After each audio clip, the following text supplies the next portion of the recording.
क्या आपने कभी गौर किया है कि हम जिंदगी के हर पल में मौजूद होते हुए भी सच में वहां नहीं होते? हम बातें करते हैं, काम करते हैं, चलते हैं, खाते हैं, लेकिन हमारे भीतर एक लगातार चलने वाली आवाज, विचारों का शोर हमें इस क्षण से दूर ले जाता है। जे कृष्णमूर्ति की फ्लेम ऑफ अटेंशन इसी बुनियादी मानवीय समस्या को सामने रखती है। ध्यान बिखरा हुआ क्यों है? हम वर्तमान से कनेक्ट क्यों नहीं हो पाते? और सच्ची जागरूकता आखिर है क्या? वे बताते हैं कि जब तक हमारा मन अतीत की यादों और भविष्य की उम्मीदों में फंसा है, हम जीवन की असली गहराई को छू ही नहीं सकते। बुक रिकैप्स में आज हम सिर्फ इस किताब का सार नहीं सुनेंगे, बल्कि उसके विचारों को महसूस करेंगे, जैसे कृष्णमूर्ति चाहते थे कि हम अपने भीतर एक ज्वाला जलाए। ध्यान की वह लौ जो भ्रम, डर और आदतों के धुंध को मिटाकर चीजों को वैसे देख सके जैसी वे वास्तव में हैं। यह यात्रा आपको एक गहरी सच्चाई तक ले जाएगी कि ध्यान कोई तकनीक नहीं, कोई साधना नहीं, बल्कि एक जीवंत पल पल की जागरूकता है। और अगर आप इसे समझ गए तो आपका जीना ही बदल जाएगा। तो आइए इस आग को जलाते हैं और जानते हैं फ्लेम ऑफ अटेंशन के उन विचारों को जो शायद आपको आपके भीतर की खामोशी और असली आजादी से मिला दें। अध्याय 1, ध्यान का असली अर्थ। हम में से ज्यादातर लोग ध्यान को एक तकनीक मानते हैं। कुछ लोग इसे आंखें बंद करके बैठने, सांसों को गिनने या किसी मंत्र के दोहराव से जोड़ते हैं। हमें लगता है कि अगर हम रोज कुछ मिनट इस प्रक्रिया को निभा लेंगे तो मन शांत हो जाएगा और हम एक विशेष मानसिक अवस्था को पालेंगे। लेकिन जे कृष्णमूर्ति का दृष्टिकोण इस सोच से बिल्कुल अलग है।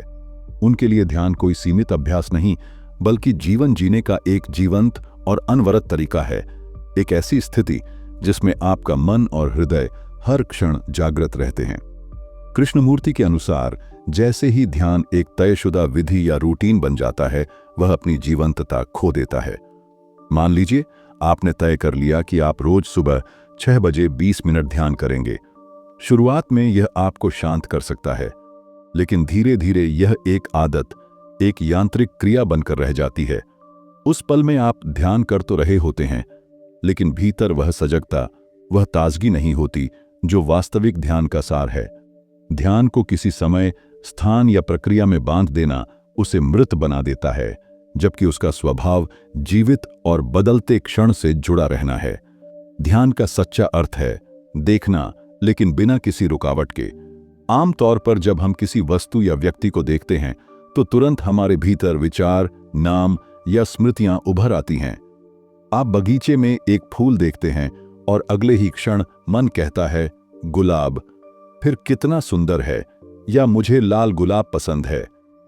ये शब्द और यादें देखने की गहराई को ढक देती है, क्योंकि अब आप फूल को सीधे नहीं देख रहे, बल्कि शब्दों और पूर्व अनुभवों के पर्दे से देख रहे हैं।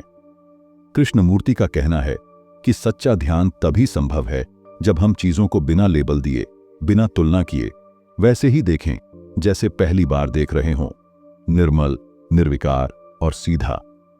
यह देखने की कला तभी खिलती है जब हम वर्तमान क्षण में पूरी तरह उपस्थित हों।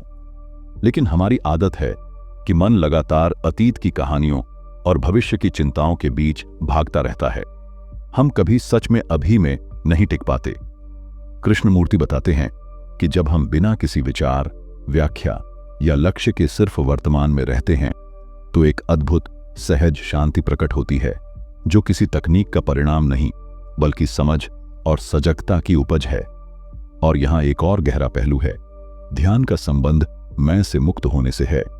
जब हम ध्यान करते हुए यह सोचते हैं कि मुझे शांति चाहिए या मुझे ज्ञान चाहिए, तो ध्यान का केंद्र अभी भी मैं ही है। यह मैं ही वह दीवार है जो हमें वस्तु, व्यक्ति या क्षण को उसकी सच्चाई में देखने से रोकती है। जब तक यह अहंकार बना रहता है, ध्यान आंशिक ही रहेगा। सच्चा ध्यान तब है जब यह मैं पिघल जाए और केवल देखना बाकी रह जाए, निर्मल और आबाद। तो इस पहले अध्याय का सार यही है कि ध्यान कोई प्रक्रिया, कोई विधि या कोई मानसिक व्यायाम नहीं है, बल्कि वह जीवंतता है जो हर क्षण में जागृत रहती है। यह जीवन के हर पल में हो सकता है, चलते समय, सुनते समय, बात करते समय जब भी हम चीजों को बिना किसी मानसिक परत के देखते हैं, और यही जागृत दृष्टि हमारे भीतर से भ्रम, उलझन और दुख को धीरे धीरे जला देती है। लेकिन यहां से एक बड़ा सवाल उठता है, क्या हमारा मन, जो जन्म से लेकर अब तक आदतों, विचारों और समाज की शर्तों से ढल चुका है, कभी सच में बिना जजमेंट और बिना व्याख्या के देख सकता है? यही सवाल हमें ले जाएगा अगले अध्याय में, जहां कृष्णमूर्ति बताते हैं कि बिना व्याख्या के देखना केवल संभव ही नहीं, बल्कि यह एक नई चेतना का द्वार है जो हमारे भीतर की दुनिया को पूरी तरह बदल देता है। अध्याय 2, बिना व्याख्या के देखना।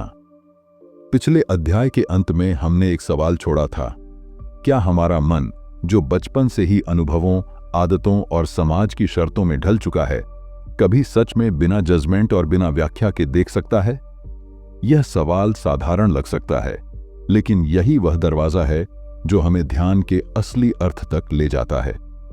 हमारी रोजमर्रा की जिंदगी में देखना शायद ही कभी शुद्ध होता है।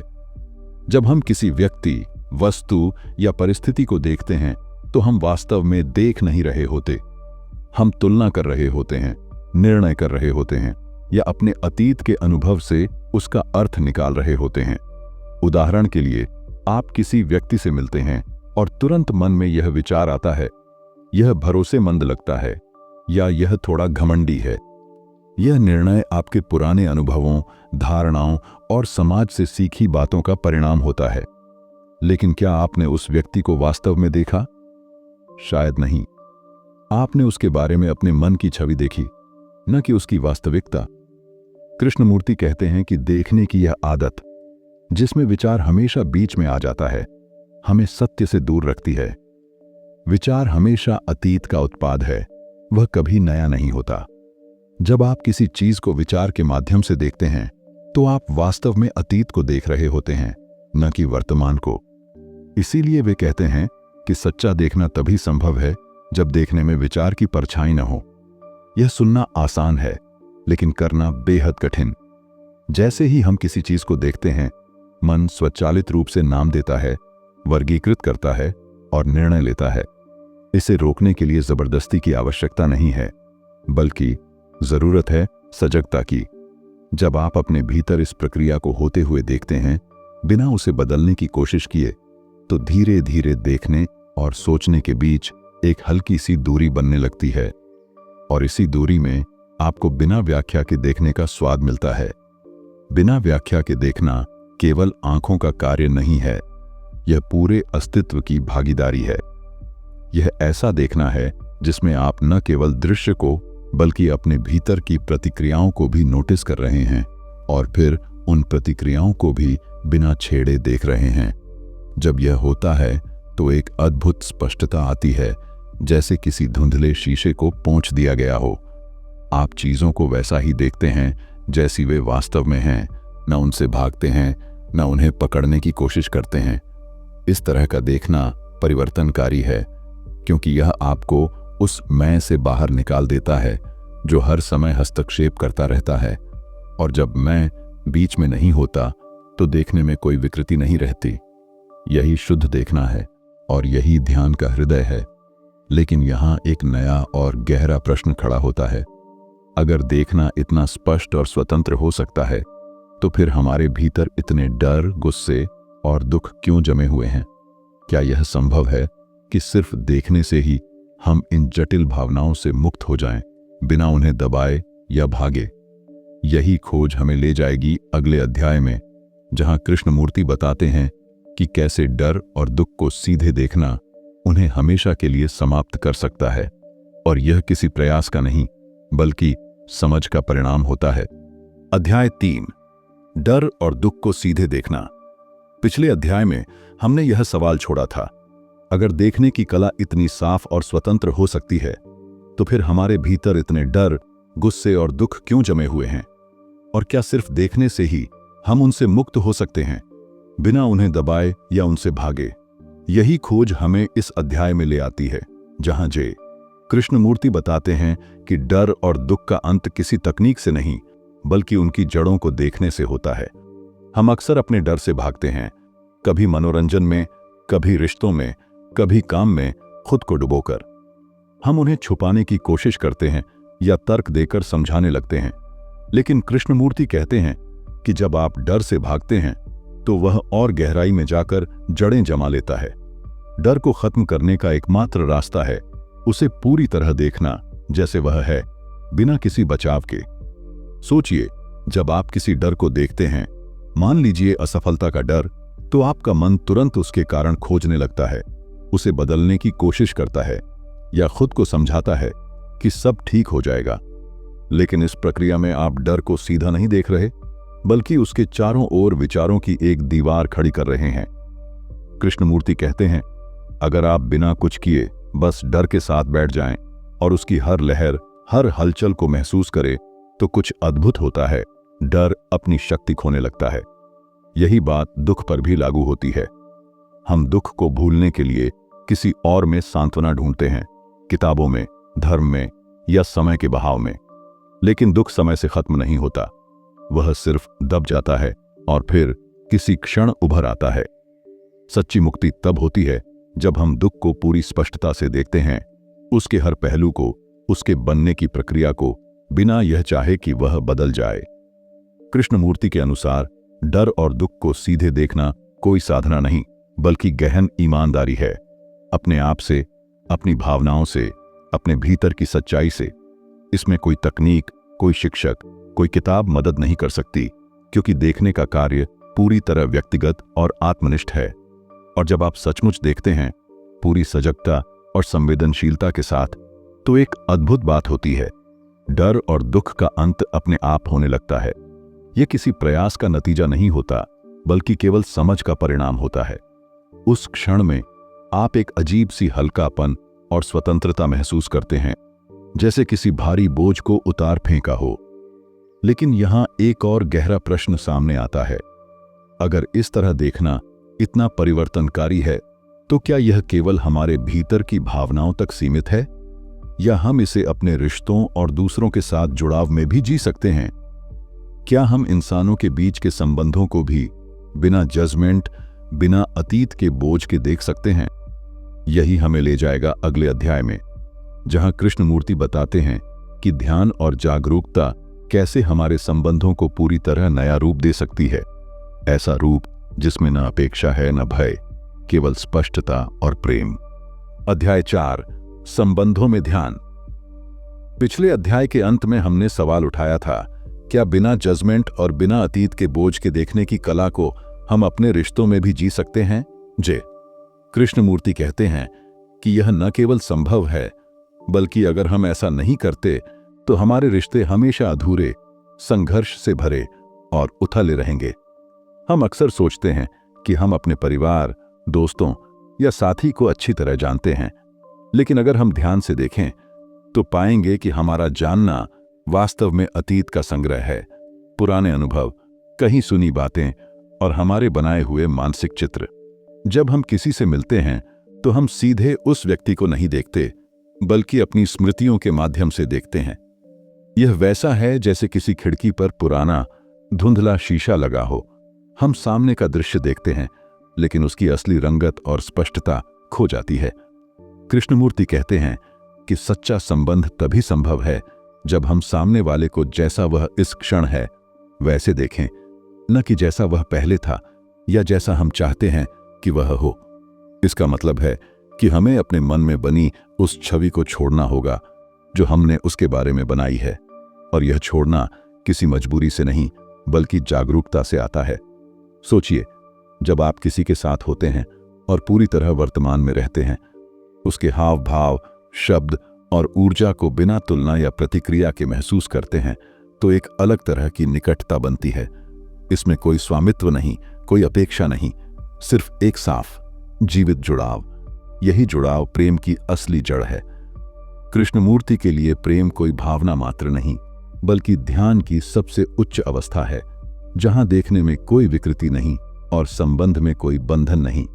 लेकिन वे यह भी चेतावनी देते हैं कि यह आसान नहीं है, क्योंकि हमारे रिश्ते अक्सर जरूरत, डर और सुरक्षा की चाह पर बने होते हैं। हम साथी में भावनात्मक सहारा ढूंढते हैं, जिससे हमारे भीतर एक सूक्ष्म सा भय बना रहता है। अगर यह रिश्ता चला गया तो मैं क्या करूंगा? यह भय ही वह दीवार है जो सच्चे प्रेम और स्पष्टता को रोक देती है। जब हम इस डर को पहचान लेते हैं और उसे बिना भागे देखते हैं तो वह धीरे धीरे खत्म होने लगता है, और तभी संबंध एक नए स्तर पर पहुंचते हैं जहां हम न पकड़ते हैं न छोड़ते हैं, बस देखते हैं और जीते हैं। ऐसा संबंध न केवल व्यक्ति व्यक्ति के बीच बल्कि पूरे समाज और मानवता के प्रति हमारी दृष्टि को बदल देता है। यह हमें संघर्ष से सहयोग की ओर और स्वार्थ से सच्ची करुणा की ओर ले जाता है।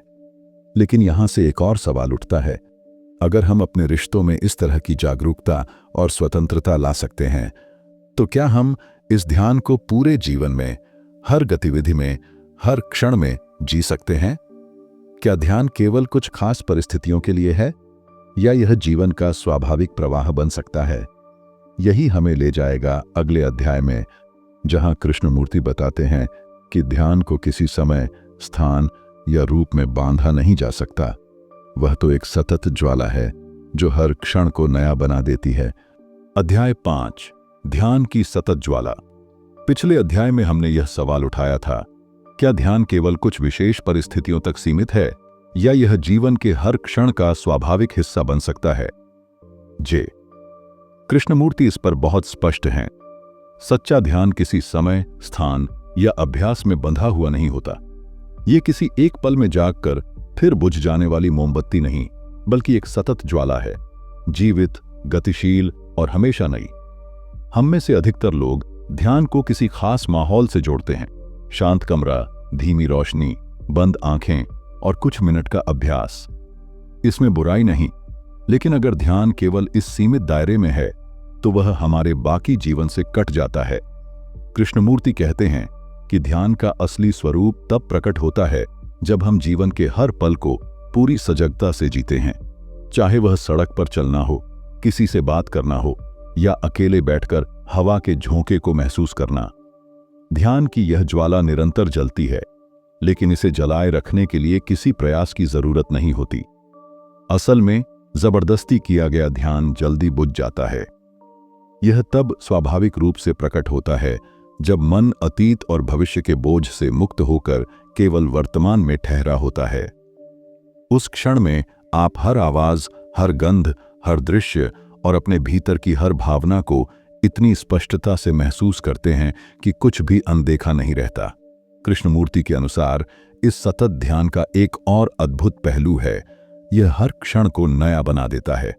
अतीत की आदतें और धारणाएं अब देखने में बाधा नहीं डालती और हम जीवन को ऐसे जीते हैं जैसे हर दिन पहली बार देख रहे हों। यह नई दृष्टि न केवल ताजगी देती है, बल्कि भीतर से एक गहरी स्वतंत्रता भी लाती है। एक ऐसी स्वतंत्रता जो किसी परिस्थिति पर निर्भर नहीं, बल्कि आपके भीतर की समझ से उपजती है। लेकिन ध्यान की इस सतत ज्वाला का मतलब यह नहीं कि जीवन में कोई चुनौती या कठिनाई नहीं आएगी। फर्क यह है कि अब आप उन कठिनाइयों को भागकर नहीं, बल्कि पूरी जागरूकता के साथ देखेंगे, और यह देखने की शक्ति ही आपको सही दिशा में ले जाएगी, बिना किसी गुरु, पुस्तक या विधि के सहारे। यहीं कृष्णमूर्ति एक गहरी बात कहते हैं, ध्यान का अंत या उसकी मंजिल कहीं नहीं है। यह कोई यात्रा नहीं जिसमें किसी लक्ष्य पर पहुंचकर आप कहें, अब मैं ध्यान में सिद्ध हो गया। ध्यान स्वयं में यात्रा भी है और मंजिल भी। यह जीवन का स्वाभाविक प्रवाह है जो हर क्षण में आपको बदलता है, निखारता है और भीतर की उलझनों को शांत करता है। लेकिन इस समझ के साथ एक आखिरी सवाल उठता है, अगर ध्यान ही जीवन की असली धारा है तो फिर हम में से इतने लोग इससे अनजान क्यों रहते हैं? क्या चीज हमें इस ज्वाला को देखने और जीने से रोकती है? यही हमें ले जाएगा अगले अध्याय में, जहां कृष्णमूर्ति उस सबसे बड़े अवरोध का खुलासा करते हैं जो ध्यान के मार्ग में खड़ा है, और बताते हैं कि उसे पहचानना ही उससे मुक्त होने का पहला कदम है। अध्याय 6, स्वतंत्रता का सार और ध्यान की ज्योति। संवाद के इस चरण में जिज्ञासु ने एक गहरा सवाल रखा, क्या जीवन का उद्देश्य सिर्फ संघर्ष करना, लक्ष्य पाना और अंत में थक कर गिर जाना है, या इसके परे भी कुछ है? आचार्य ने मुस्कुराकर कहा, अगर तुम जीवन को केवल लक्ष्य और संघर्ष की परिधि में देखते हो तो तुमने अभी तक स्वतंत्रता का स्वाद नहीं चखा। कृष्णमूर्ति बताते हैं कि हम में से अधिकतर लोग स्वतंत्रता को बाहरी चीज मानते हैं, जैसे किसी राजनीतिक व्यवस्था से मुक्ति, नौकरी या रिश्तों की पाबंदियों से छुटकारा या नियमों से आजादी। लेकिन यह केवल सतही समझ है। असली स्वतंत्रता का जन्म भीतर से होता है, उस स्थान से जहां मन अपने ही बनाए जाल से मुक्त हो जाता है। जब तक हमारा मन डर, लालच, ईर्ष्या, महत्वाकांक्षा और स्मृतियों के बोझ से दबा है, तब तक हम कितने भी मुक्त क्यों न दिखें, सच्चाई यह है कि हम भीतर से कैदी हैं। यह कैद सबसे खतरनाक इसलिए है क्योंकि यह हमें दिखती नहीं। यह हमारी आदतों, सोचने के तरीकों और अपनी बनाई हुई मान्यताओं में छिपी रहती है।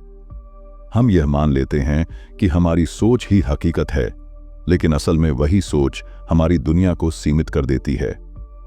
जब मन इस तरह के पैटर्न में फंस जाता है, तब हम चीजों को वैसा नहीं देख पाते जैसी वे हैं।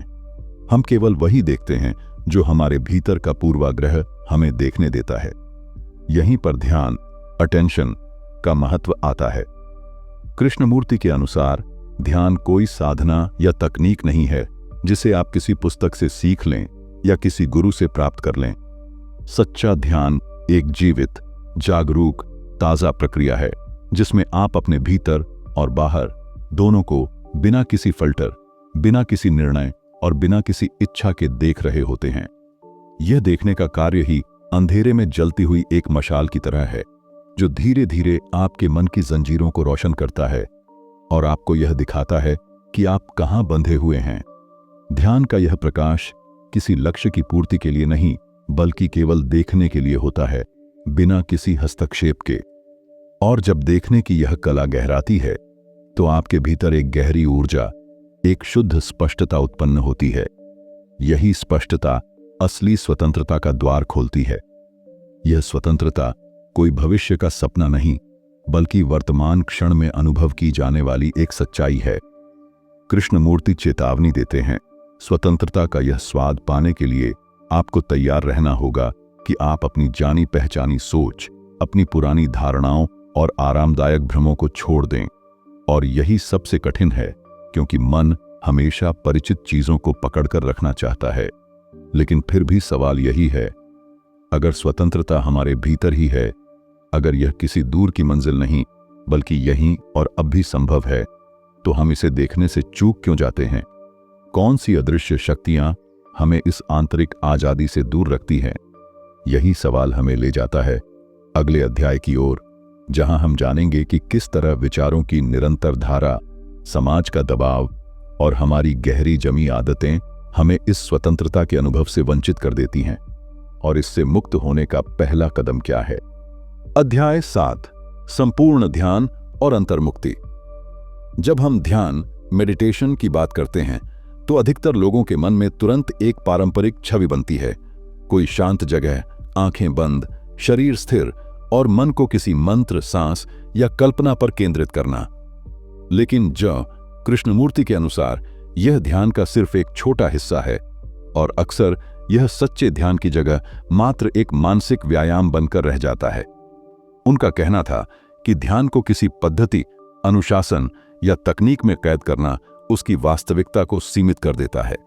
सच्चा ध्यान वह है जो आपके जीवन के हर क्षण में घट सकता है, चलते हुए, खाते हुए, किसी से बात करते समय, यहां तक कि जब आप पूरी तरह अकेले हों। यह किसी विशेष मुद्रा में बैठने का अभ्यास नहीं, बल्कि एक जीवित, गतिशील और निरंतर जागरूकता है। कृष्णमूर्ति स्पष्ट करते हैं कि यह जागरूकता तब आती है जब मन किसी लक्ष्य की ओर भागना बंद कर देता है। हमारे मन की सामान्य प्रवृत्ति है कहीं और जाने की, भविष्य में सफलता पाने की दौड़, अतीत की गलतियों को सुधारने की जद्दोजहद या वर्तमान से असंतोष। लेकिन जब यह दौड़ खत्म होती है, जब मन न तो अतीत में भटक रहा है, न भविष्य में भाग रहा है, बल्कि बिना किसी पूर्वाग्रह के इस क्षण को देख रहा है, तभी ध्यान का जन्म होता है। इसमें न कोई साधक है, न साध्य, न कोई पाने वाला है, न पाने की वस्तु। सिर्फ देखना है, शुद्ध, निष्कलुष देखना। यह देखने की प्रक्रिया कोई साधारण बात नहीं है। हम में से अधिकांश तब तक नहीं देखते जब तक मन निर्णय नहीं कर लेता। जैसे ही हम किसी को देखते हैं, हम तुरंत सोचने लगते हैं, अच्छा है, बुरा है, मेरे जैसा है, मुझसे अलग है। लेकिन सच्चे ध्यान में देखने का अर्थ है तथ्यों को वैसे ही देखना जैसे वे हैं, बिना किसी मानसिक रंग या व्याख्या के। उदाहरण के लिए, जब आप अपने भीतर उठ रहे क्रोध को देखते हैं तो आप यह नहीं सोचते कि मुझे क्रोध नहीं करना चाहिए या मैं गलत हूं, बल्कि आप केवल उसे महसूस करते हैं, उसकी ऊर्जा, उसका कंपन, उसका असर, सब कुछ बिना भागे या दबाए देखते हैं। यहां एक अद्भुत बात होती है, जैसे ही आप किसी भावना को पूरी तरह देखते हैं, उसकी जड़ पकड़ में आ जाती है। वह भावना अपनी शक्ति खोने लगती है। कृष्णमूर्ति कहते हैं कि यही देखने का क्षण उसी भावना से मुक्ति का आरंभ है। इस प्रक्रिया में कोई आप और भावना अलग अलग नहीं रहते। देखने वाला और देखा जाने वाला एक ही हो जाते हैं। और जब यह एकता होती है, तब भीतर की हर टूटन, हर विरोध, हर संघर्ष घुलने लगता है। इस अवस्था में ध्यान का अर्थ एक गहरी मौनता है। यह मौन किसी जबरदस्ती बनाए गए अनुशासन से नहीं आता, बल्कि भीतर की स्पष्टता से पैदा होता है। आप किसी विशेष स्थिति में पहुंचने की कोशिश नहीं कर रहे होते, बल्कि जहां भी हैं उसी में पूरी तरह मौजूद होते हैं। इस उपस्थिति में न कोई डर रहता है, न कोई तुलना, न कोई हीनता बोध और न ही कोई श्रेष्ठता का भाव। यह वह बिंदु है जहां मन पूरी तरह हल्का हो जाता है, जैसे सारी मानसिक धूल धो दी गई हो। और तब जीवन का अर्थ पूरी तरह बदल जाता है। जब मन अतीत और भविष्य के जाल से मुक्त होता है, तो प्रेम, करुणा और आनंद किसी प्रयास के बिना प्रवाहित होने लगते हैं। यह प्रेम किसी शर्त, किसी कारण, किसी प्रतिफल से बंधा नहीं होता। यह बस होता है जैसे सूरज बिना किसी के कहे चमकता है। इस अवस्था में व्यक्ति जीवन को एक अलग ही गहराई से जीता है, न किसी से बंधा हुआ, न किसी के खिलाफ, बल्कि हर चीज से जुड़ा हुआ। जैसा कि कृष्णमूर्ति ने फ्लेम ऑफ अटेंशन में समझाया है, सच्चा ध्यान तब जलता है जब हम अपने भीतर और बाहर को बिना किसी निर्णय, बिना किसी तुलना और बिना किसी डर के देखते हैं। यह लौ भीतर की अंधकार को मिटा देती है और हमें एक ऐसे जीवन की ओर ले जाती है जो नकल नहीं, बल्कि हमारी अपनी सच्चाई है। अगर इस सफर में आपने एक पल के लिए भी खुद को पूरी तरह जागरूक पाया, तो आपने उसी लौ को महसूस किया है जिसकी बात कृष्णमूर्ति करते हैं। यह लौ बाहर से नहीं आती, इसे न किसी किताब, न किसी गुरु से लिया जा सकता है। यह तो आपके अपने भीतर से फूटती है, जब आप सच में देखना सीख जाते हैं। अगर इस वीडियो ने आपके भीतर सोचने की एक नई दिशा जगाई है, तो इसे लाइक करें, कमेंट में अपने विचार लिखें और बुक रिकैप्स को सब्सक्राइब करें, ताकि हम आपको दुनिया की सबसे गहरी और परिवर्तनकारी किताबों की अनोखी यात्राओं पर लगातार ले जाते रहें। याद रखिए, जीवन बदलने के लिए किसी चमत्कार का इंतजार मत कीजिए, बस ध्यान की इस लौ को जलाए रखिए, क्योंकि जब यह लौ बुझती नहीं, तब जीवन का हर पल एक चमत्कार बन जाता है।